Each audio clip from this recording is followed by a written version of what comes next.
อยากได้บน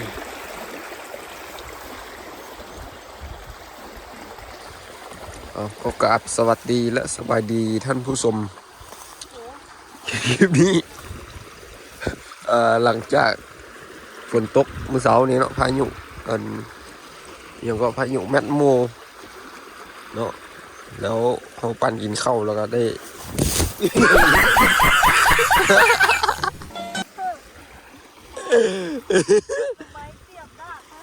แล้วก็ได้พยายามทุกคือเขาเนาะเดี๋ยวห้องสีเบิ้งเนาะว่ามันสีได้หรือบ่ได้รอบนี้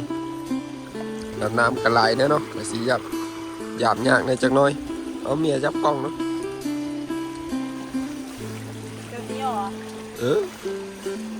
โยเพสอะเนี่ยเอ้ยมันบัง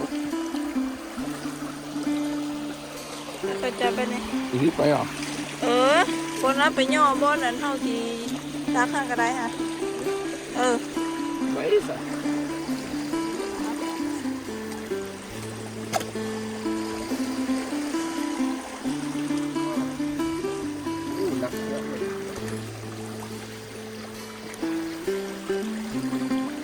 ปลาโคนะนี่มันให้คลิปมันให้เคยนี่ว่าเคยหรือวะวางนี่บ่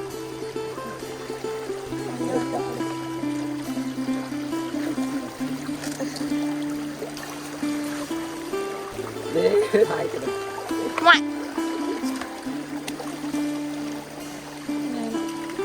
ตัดบ้างนี้ไปสั้นมาจ้ะโอ้ย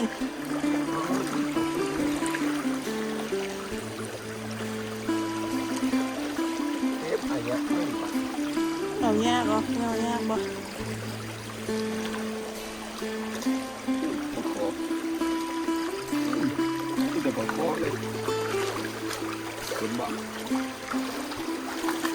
สั้น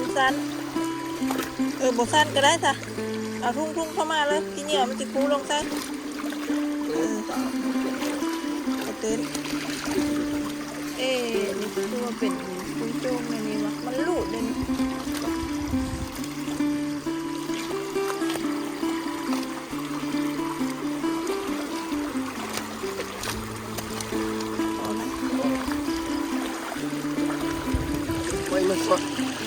โอ้ไปสอดอยู่ผู้สอดอยู่พี่ก้อนเหรอเดี๋ยวนับปีก่อนคนไหนอยู่พี่กันนะดินไหลมันโอ้ยมันย้ำมาพี่นะป่าไม่เต็มเลยบุเต็มวะยังไงเต้นยังเพื่อสีจกได้อุ้ยตาย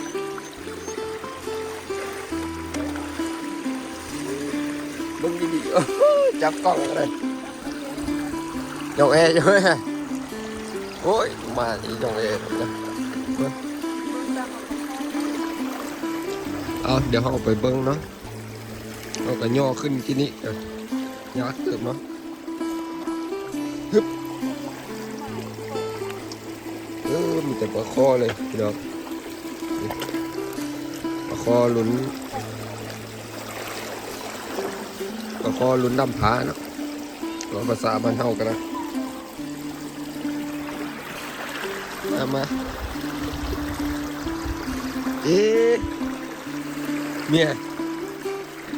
มันร่วมลงแล้วนะร่วมลงนะ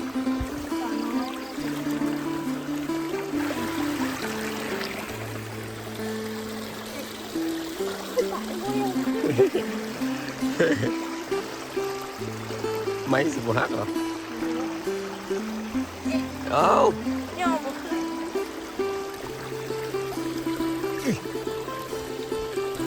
มาไปเลยออกยาก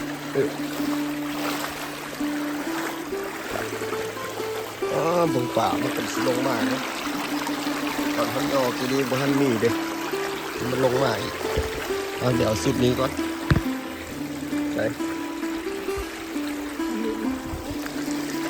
เบิ่งว่าสิขึ้นง่อย โอ้ยเย็นเกินมาดูกล้องเลย บ่ต้องเฮ็ดหยังเสริมก็ทายามิ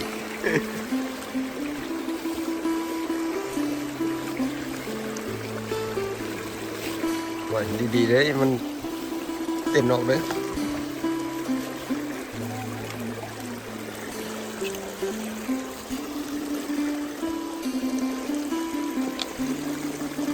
สิได้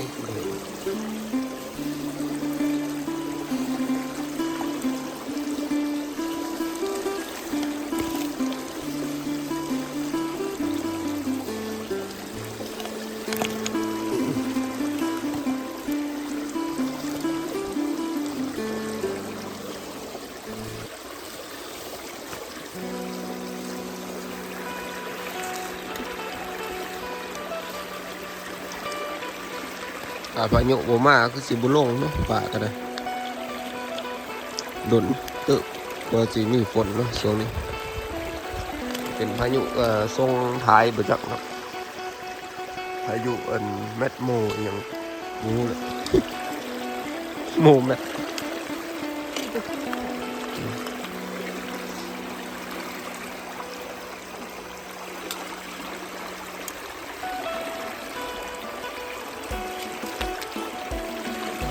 เดี๋ยวเราพักกล้องแป๊บนึงเนาะเราเอาป่าก่อนผลสรุปว่า อันนี้ได้ประมาณจักโลโอ้โห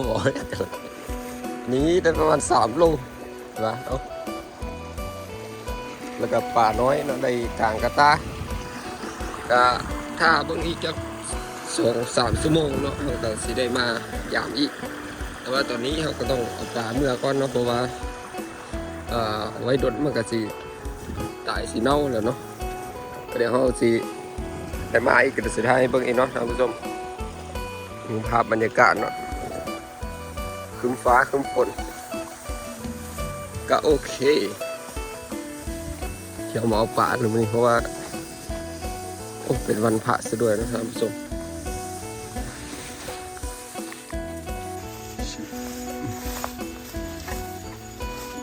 มื้อนี้เดือน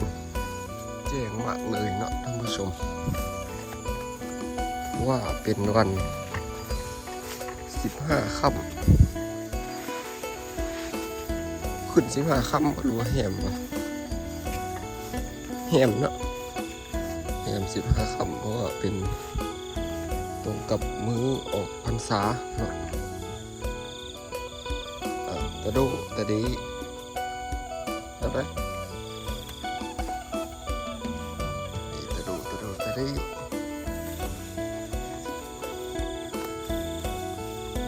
โอ้สิมีฝาบ่สิมีที่บ่